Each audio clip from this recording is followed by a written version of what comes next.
inkosi. Jesu Kristu inkosi. uMandlela lona wakwamkhize okhonza khona la ekhaya ebandleni eBhamshela eBranchini yakhona lapha. Ngiyabonga kakhulu uNkulunkulu ungipha leli thuba lokuthi ngikwazi ukusukuma ngibe phambi kwabazalwane nami ngisukela ukuzozibongela uNkulunkulu ngangenzele khona. Bayazi kabala ekhaya ukuthi ngivulelwa ubaba wekhaya isikhathi esiningi ubengaphathekile kahle kwaze kwacaca ukuthi kufanele aye theatre ahambe ayohlinzwa akhishwe leyo nto yayimgwaza. Kepha abazalwane saba napho kwesaba sathi ngoba mdala lo muntu uzofika aphelele khona etheatre ngeke besakwazi ukuphuma kodwa kwaphoqeleka ukuba masihamba simhambise. Bazalwane usize nganginale enhlizweni oba ngangibona ngeke saphinde akwazi ukuphuma kodwa ngathi uNkulunkulu senginikela kuwena, wena uNkulunkulu owaziyo ngempilo zethu, wena uNkulunkulu okwazi konke. Lwashaya ke lelo suku ke samhambisa waye wafika ke lapho wayekhona. Ngafike ke babezomhlinza ngakusasa. Bamhlinza ngavuka ngakusasa ngaya khona. Ngamfica esanda kuphuma nje theatre ekhala ngeinhlungu ayezizwe emzimbeni ethuzwe inhlungu ezisimanga. Kangakuba akazaza ngibone ngisho ukubona.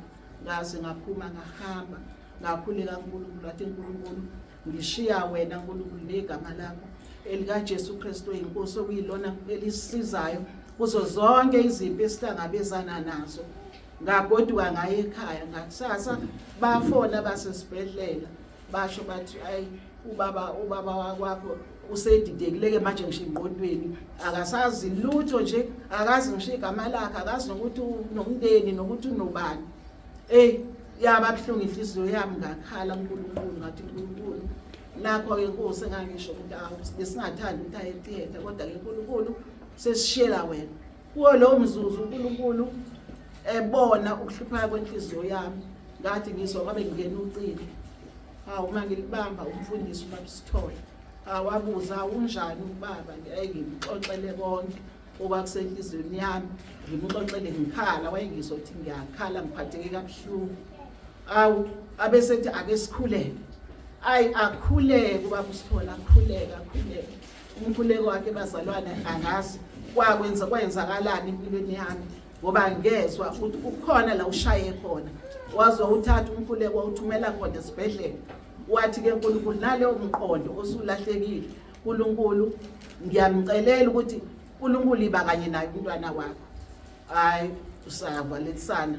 Ngakusasa ngavuka futhi ngaphindela khona ngoba ngangiya nje zonke izinsuku.